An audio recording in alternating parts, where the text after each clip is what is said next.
Doctor Surajit গিৰি sir আপোনাক মই স্বাগতম জনাইছোঁ আৰু মই আপোনাৰ এটা কথা মই নিশ্চিত যে সেই সময়ত 1 বজাত সাপে খুটিছে, এটা বিশ্বত তেখেতসকল চিকিৎসালয় পাইছেগৈ য'ত এণ্টিভেনম আছে। মই অন্ততঃ আপোনাৰ কথা যিমান দূৰ কথা আপোনাৰ সামাজিক মাধ্যমযোগে আপোনাক জানো, সেইটো সময়ত আপোনাৰ লগতো যদি যোগাযোগ কৰিলেহেঁতেন তেন্তে সেই কণমানিজনী আজি সম্ভৱতঃ ভগৱানৰ কৃপাত তাই জীয়াই থাকিলেহেঁতেন। এইটো অন্ততঃ মই 100% নিশ্চিতভাৱে ক'ব পাৰোঁ। কিন্তু ছাৰ, এই যিটো অচলাৱস্থাৰ সৃষ্টি হৈছে, 1 বজাত সাপে খুটিছে, 1:20 তেখেতসকলে চৰকাৰী হাস্পতাল পাইছেগৈ য'ত এণ্টিভেনম আছে। তাত চিকিৎসকে কৈছে যে বিষ অহা নাই, তেখেতসকলে কোনো ধৰণৰ চিমটমছ পোৱা নাই। 1:20 পৰা 2:20 ছোৱালীজনী তাত তেনেকৈ পেলাই থোৱা হৈছে। 2:20 বিষ অহাৰ পিছত চিপাঝাৰৰ পৰা মঙলদৈলৈ লৈ যোৱা হৈছে, প্ৰায় 20 পৰা 25 ধৰক আধা ঘণ্টাৰ বাদ। তাৰপিছত তাত এণ্টিভেনম দিয়া হৈছে। গোটেই পৰিৱেশটো যে চিকিৎসক কৰ্মীৰ অজ্ঞতা বা হেমাহি, এই দুয়োটাৰে ফল আপুনি কিদৰে বিশ্লেষণ কৰিব বা ইয়াৰ বাবে আমি কিদৰে যুঁজা উচিত ইয়াৰ বিৰুদ্ধে? ডক্টৰ সুৰজিৎ গিৰি ছাৰ। হয়, প্ৰথম কথাটো হ'ল যে আমি খুবেই দুখিত। আমি প্ৰিন্সিক আজি আমাৰ অসমত আমি তেখেতক হেৰুৱাই পেলালোঁ। দ্বিতীয় কথাটো হ'ল যে আমি যেতিয়া সৰ্পদংশন হয়, সৰ্পদংশন হোৱাৰ পিছত আমি সদায় পেচেণ্টক লক্ষণ ভিত্তিকহে চিকিৎসা কৰোঁ।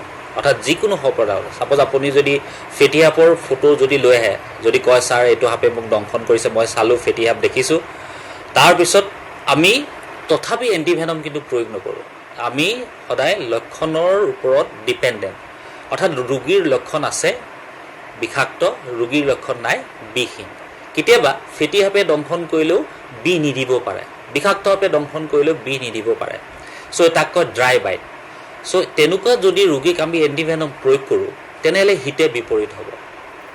চ' প্ৰথম যেতিয়া ৰোগী আহিব, ৰোগী অহাৰ লগে লগে আমি চাওঁ কেইটা বজাত কামুৰিলে, কমাৰ লগে লগে আপোনাৰ কামোৰাৰ লগে লগে প্ৰথম লক্ষণ কি আছিলে, কেনেকুৱা ধৰণৰ লক্ষণ আছিলে, তাৰপিছত কিবা লক্ষণ ওলাইছে নেকি, বিষাক্ত সাপৰ, ফেটি সাপৰ লক্ষণ বেলেগ থাকে, শংখচূড় সাপৰ লক্ষণ বেলেগ থাকে। চ' তেনেকুৱা ধৰণৰ লক্ষণ আছে নেকি। তাৰোপৰি যিহেতু ৰোগীগৰাকী আমাৰ প্ৰথম অৱস্থাত পাইছিলে, আৰ্লি ষ্টেজ যিটো কয়, প্ৰাৰম্ভিক অৱস্থাত পাইছিলে, প্ৰাৰম্ভিক অৱস্থাত প্ৰথম লক্ষণ কিছুমান দেখা দিয়ে। অৰ্থাৎ সাপে যেতিয়া বিটো ঢালে, বিটো ঢালি দিয়াৰ লগে লগে মানুহগৰাকীৰ মৃত্যু ঘটাব নোৱাৰে। প্ৰথমে বিটো যাব, মাংসপেশীত যাব, তাৰপিছত তেজত যাব, বডিটো সেইটো ৰিয়েক্ট কৰিব বিচাৰিব আৰু তাৰপিছত কিছুমান লক্ষণ দেখা দিয়ে, সেইটোক কয় আমাৰ আৰ্লি চিমটম, প্ৰাৰম্ভিক লক্ষণ। চ' এই প্ৰাৰম্ভিক লক্ষণতে আমি এণ্টিভেনমটো প্ৰয়োগ কৰোঁ। চ' আমি ডিমৌ হস্পিটেললৈ যদি চাওঁ আমি আজি 2100জন ৰোগীক চিকিৎসা প্ৰদান কৰিছোঁ। সদায় পেচেণ্ট আহে, আমি লক্ষণ ভিত্তিক দেখোঁ যে লক্ষণ নাই, 2 ঘণ্টা 3 ঘণ্টা বা 4 ঘণ্টাৰ পিছত লক্ষণ আহে, কেতিয়াবা 1 ঘণ্টাত আহে, কেতিয়াবা 45 মিনিটত আহে। সেই যে লক্ষণ আহে, প্ৰথম লক্ষণ, সেইখিনিতে আমি এণ্টিভেনম প্ৰয়োগ কৰোঁ, ৰোগী সুস্থ হৈ যায়। চ' সেইটোৱে আমাৰ সূত্ৰ। চ' আমাৰ প্ৰথম যিটো চিপাঝাৰা হস্পিটেলত গৈছিলে, তাত চাগে তেওঁৰ প্ৰথম অৱস্থাত লক্ষণ নাছিলে, কিন্তু যিহেতু লাহে লাহে বিহে ক্ৰিয়া কৰিব আৰম্ভ কৰে আৰু সেই সময়ত যেতিয়া লক্ষণ আহিব, সেয়াই আমাৰ কাৰণে সোণালী সুযোগ। আৰু সেই মুহূৰ্তত যদি আমি এণ্টিভেনম প্ৰয়োগ কৰোঁ, ৰোগী সুস্থ হ'ব। গতিকে সকলো ৰোগীকে যে এণ্টিভেনম দিব লাগে, আৰু যদি ৰোগীৰ আমাৰ আপোনাৰ লক্ষণ নাথাকে, তেনেহ'লে আমি এণ্টিভেনম প্ৰয়োগ নকৰোঁ। ছাৰ, মই যদি আপোনাক আৰু এটা কথা মই জানিবলৈ চেষ্টা কৰিম বা এই কথাখিনিয়ে বহুতক উপকৃত কৰিব যে বহু চিকিৎসালয়, এতিয়া চিপাঝাৰ যিখন চিকিৎসালয়ৰ কথা কৈছোঁ, প্ৰাথমিক চিকিৎসালয়, তাত এণ্টিভেনম আছে বা মঙলদৈ হস্পিটেলত এণ্টিভেনম আছে, দিয়াৰ পিছত ICU নাই। এণ্টিভেনম দিয়া প্ৰয়োগ কৰা ৰোগীক ICU কি পৰ্যায়ত দৰকাৰ হয় বা দৰকাৰ হয়েই নে নহয় বা লাগিবই, এনেকুৱা ধৰণৰ কিবা কথা থাকিব পাৰে নেকি? হয়, এতিয়া আমি যদি চাওঁ, আমি যেতিয়া 2008 বৰ্ষৰ পৰা এইটো ছাবজেক্টত কাম কৰি আছিলোঁ। চ' 2008 যেতিয়া আমি 8 বৰ্ষত ৰোগী এগৰাকী যেতিয়া মুমূৰ্ষ অৱস্থাত আহে, তেতিয়া আমি একো চিকিৎসা নকৰিলোঁ, চেলাইন এটা লগালোঁ, এণ্টিভেনম প্ৰয়োগ নকৰোঁ, কেনেকৈ এণ্টিভেনম দিব লাগে নাজানো, কি সাপৰ বিষ আমি নাজানো। চ' আমি ৰোগীগৰাকীক মেডিকেল কলেজলৈ ট্ৰান্সফাৰ কৰিলোঁ। On the way patient death হৈ গ'ল।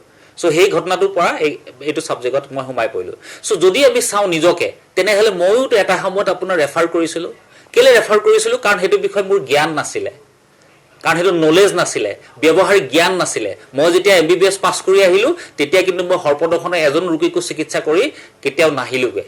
চ' যদি আমাৰ এই কনফিডেন্সটো নাথাকে তেনেহ'লে আমি কেনেকৈ চিকিৎসা কৰিম চ' সেই সমস্যাটো আপোনাৰ আজিৰ নহয় বহু বছৰৰ হয় আৰু এই সমস্যাটো অসমৰ নহয় গোটেই ভাৰতবৰ্ষৰে নহয় গোটেই এছিয়াৰে কাৰণ এই বিষয়টো কয় WHO ৱৰ্ল্ড হেল্থ অৰ্গেনাইজেশ্যনে কয় নেগলেক্টেড ট্ৰপিকেল ডিজিজ মানে অৱহেলিত বিষয় এইটো বিষয় আপোনাৰ গৱেষণা নাই আপোনাৰ অসমতে বুলি নহয় ভাৰতবৰ্ষতে নহয় এছিয়াতে নহয় চ' আপোনাৰ ধৰক এই বিষয়টোৰ প্ৰতি আমি সঘনাই ডিছকাছ কৰিব লাগিব আলোচনা কৰিব লাগিব ৰোগী আহিব লাগিব আগতে আমাৰ ওচৰলৈ ৰোগী নাহিছিলে যদি ৰোগীয়ে যদি নাহে তেনেহ'লে আমি এইটো বিষয় কেনেকৈ জানিম কেনেকৈ শিকিম আপুনি নিজে ভাবক চ' আজি মই ডাক্তৰসকলক বা স্বাস্থ্যকৰ্মীক দুখ দিব বিচৰা নাই এইকাৰণে দিব বিচৰা নাই তেওঁলোকে এইটো বিষয়ত আমাৰ সঘনে ডিছকাশ্যন নহয় আলোচনা নহয় আমাৰ সৰ্পদংশটো এনেকুৱা ধৰণৰ বিষয় যে আপোনাৰ ধৰক জ্বৰ হ'লেও পাৰাচিটামল দিলোঁ ইনফেকশ্যন হৈছে এণ্টিবায়'টিক দিলোঁ ভাল হ'লেও তেনেকুৱা ধৰণৰ কমপ্লেক্স এটা বস্তু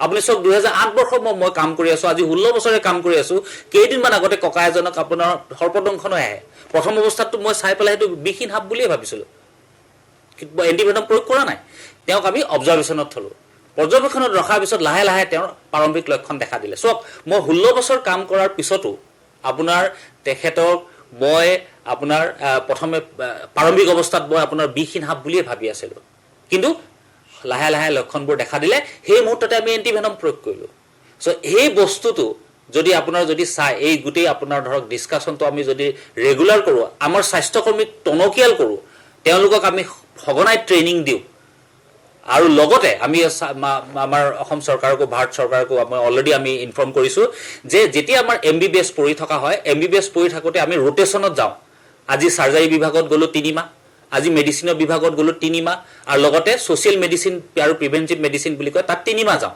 সেই 3 মাহ এমাহ বা 15 দিন ডাক্তৰজন আমাৰ গাঁৱলৈ যাব লাগে চিকিৎসা প্ৰদান কৰিবলৈ মই কৈছোঁ যে এই গোটেই যিখিনি এমাহ যিখিনি আপোনাৰ চিকিৎসালয় মানে আপোনাৰ ডাক্তৰখিনি আছে গাঁৱত যায় আপুনি য'ত য'ত সৰ্বদংশনৰ চিকিৎসা হয় তাত কেলৈ নপঠায় আমাৰ ডিমৌ মডেল হস্পিটেল আপুনি আজিৰ দিনত যদি চাই তেনেহ'লে 98 পেচেণ্ট আমি আজি এই জুন মাহত আজি তাৰিখলৈকে আমি চিকিৎসা প্ৰদান কৰিছোঁ সঘনাই পেচেণ্ট আহি থাকে সঘনাই যেতিয়া পেচেণ্ট আহিব সঘনাই যেতিয়া লক্ষণবোৰ দেখা দিব তেনেহ'লে ডক্তৰখিনি আপোনাৰ কনফিডেণ্ট হ'ব স্বাস্থ্যকৰ্মীখিনি আপোনাৰ কনফিডেণ্ট হ'ব তেতিয়াহে আমি এইটোৰ সুচল আমি পামগৈ উত্তৰটো পামগৈ